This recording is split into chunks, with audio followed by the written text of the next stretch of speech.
আসসালামু আলাইকুম, কেমন আছেন সবাই? আশা করি ভালো আছেন। শামিমাস কিচেনে আপনাদের সকলকে স্বাগতম। আমি আজকে আপনাদের তৈরি করে দেখাবো একদম তেল ছাড়া, যা ফ্রিজে না রেখেও সারা বছর সংরক্ষণ করতে পারবেন এমন আমের কুচি আচার। কাঁচা আমটাকে কুচি কুচি করে কাটা হয় বলে এই আচারটার নাম হয়ে থাকে কুচি আচার। কাঁচা আম দিয়েই কিন্তু এই আচারটা তৈরি করতে হয়, পাকা আম হলে কিন্তু এই আচারটা তৈরি করা যাবে না। চলুন কিভাবে আচারটা তৈরি করছি সেটা দেখে নেওয়া যাক। আচারটা তৈরি করার জন্য এখানে আমি কাঁচা আম নিয়েছি। দেখেন আমি কাঁচা আমটাকে ছুরির সাহায্যে কুচি কুচি করে কেটে নিচ্ছি। এই কাজটা কিন্তু ছুরি বা দা দিয়ে করলেই বেশি ভালো হয়। আপনারা চাইলে গ্রেটার দিয়েও করতে পারেন, কিন্তু তবে রেজাল্টটা ভালো আসবে না। আমি কিভাবে এটা করে নিচ্ছি আপনাদের কিন্তু দেখেই বুঝে নিতে হবে।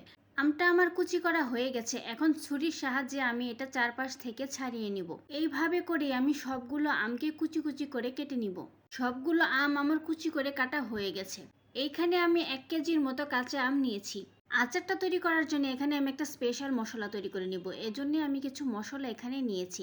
এখানে আমি 2 থেকে 3টা শুকনো মরিচ নিয়েছি। ঝালটা আপনারা যে যেমন খেতে পছন্দ করেন তেমন দিবেন। এইখানে আমি আরও নিয়েছি হাফ চা চামচ ধনিয়া, হাফ চা চামচ সাদা সরিষা, হাফ চা চামচ কালো জিরা, 1/4 চা চামচ মেথি, 1/4 চা চামচ মরি। এখন এই সবগুলো উপকরণকে শুকনো খোলায় ভেজে গুঁড়ো করে নিতে হবে। যেই পাত্রে আমি আচারটা তৈরি করব সেই পাত্রে আমি আমগুলোকে নিয়েছি। এখন এখানে আমি মেজারমেন্ট কাপের 1.5 কাপ চিনি দিব। মিষ্টিটা আপনারা আপনাদের পছন্দ অনুযায়ী দিয়ে নেবেন। এখন এই চিনিটাকে আমি ভালোভাবে একটা স্প্যাচুলার সাহায্যে আমের সাথে মিশিয়ে নিব। ততক্ষণ পর্যন্ত অপেক্ষা করব যতক্ষণ পর্যন্ত না আম থেকে পানি বের হয়ে আসছে। টক আর মিষ্টি একসাথে হলে কিন্তু পানি বের হয়ে আসে। আমটা থেকে কিন্তু অনেকটাই পানি বের হয়ে আসছে। এই আচারটা যেহেতু আমি তেল ছাড়া করব, তাই এখানে আগে থেকে পানিটা বের করে নিলাম। এখন চুলাটা অন করে চুলাটা হাই হিটে রেখে এটাকে আমি 5 মিনিট এভাবে রান্না করে নিব। 5 মিনিট রান্না করার পর আম থেকে কিন্তু বলক চলে এসেছে। এখন এটাকে অনবরত নেড়ে দিতে হবে।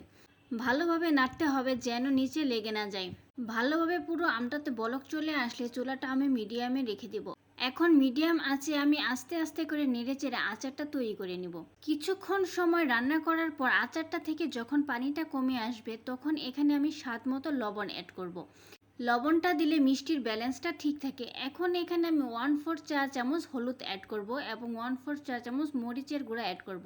এতে করে সুন্দর একটা কালার চলে আসবে এবং আমি যেহেতু একটু ঝালঝাল আচারটা চাচ্ছি, একটু ঝালঝাল আচারটা হবে। এখন সবগুলো উপকরণকে আমি আবারও একটা স্প্যাচুলার সাহায্যে ভালোভাবে নেড়েচেড়ে মিশিয়ে নিব। মেশানো হয়ে গেলে আচারটাকে আমি আরও কিছুক্ষণ জাল করে পানিটা কমিয়ে নিব। আচারটা থেকে কিন্তু অনেকটাই পানি চলে এসেছে। দেখেন আমার আচারটা কিন্তু একটুও ভাঙেনি, একদম কুচি কুচি রয়ে গেছে। এখন এটাকে আমি আরও কিছুক্ষণ সময় জাল করে পানিটা কমিয়ে নিব। পানিটা কিছুক্ষণ জাল করার পর কমে আসলে এখানে আমি যে স্পেশাল মশলাটা তৈরি করেছিলাম সেটা দিয়ে দিব। এখন মশলাটাকে আচারের সাথে ভালোভাবে নেড়েচেড়ে মিশিয়ে নিব। মেশানো হয়ে গেলে এটাকে আরও কিছুক্ষণ সময় আমি জাল করে নিব। যত জাল হবে আচারের কালারটা কিন্তু তত চেঞ্জ হবে এবং খেতে তত ভালো লাগবে। এখন আমি আচারে একটু সাদা সিরকা বা ভিনেগার অ্যাড করছি। যেহেতু আমি আচারটা ফ্রিজে না রেখে সংরক্ষণ করব, তাই এখানে আমি একটু ভিনেগার অ্যাড করে নিচ্ছি। ভিনেগারটা দিলে আচারটা ভালো থাকে, এটা নষ্ট হয়ে যায় না। এখন আচারের সাথে ভিনেগারটাকে ভালোভাবে নেড়েচেড়ে মিশিয়ে নিব।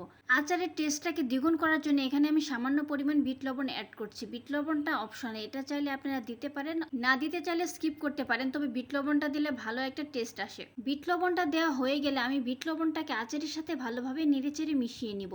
আচারটাকে আমি আরও কিছুটা সময় জাল করে নেব। আচারটা যেহেতু আমি তেল ছাড়া তৈরি করছি, তাই এখানে কোনো পানি রাখা যাবে না। একদম পানিটা শুকিয়ে আচারটাকে নামিয়ে নিতে হবে। তৈরি হয়ে গেল আমার মজাদার টক মিষ্টি ঝাল ঝাল কাঁচা আমের কুচি আচার। এই আচারটা কিন্তু তেল ছাড়াই তৈরি করা যায় এবং ফ্রিজ ছাড়াই বাহিরে টেবিলে আপনি সারা বছর সংরক্ষণ করে রাখতে পারবেন। এই আচারটা তৈরি করা কিন্তু খুব ইজি, আপনারা ইজিলি এটা তৈরি করে নিতে পারবেন। যারা এখনও এটা তৈরি করেননি বা তৈরি করতে পারেন না, তারা আমার ফুল ভিডিওটি দেখে এখনই বাসায় তৈরি করে নিন। আমার ফুল প্রসেসটি ফলো করে যদি আপনিও বাসায় তৈরি করে নিন, তাহলে এই আচারের টেস্ট আপনি কখনোই ভুলবেন না। ভিডিওটি সম্পূর্ণ দেখার জন্য ধন্যবাদ। ভিডিওটি যদি ভালো লেগে থাকে লাইক কমেন্ট শেয়ার দিয়ে পাশে থাকবেন। নতুন নতুন ভিডিও সবার আগে পেতে ফেসবুক পেজটি ফলো দিয়ে রাখেন। যদি ইউটিউব চ্যানেল থেকে দেখে থাকেন তাহলে সাবস্ক্রাইব করে পাশে থাকা বেল আইকনটি অন করে দিন। ধন্যবাদ।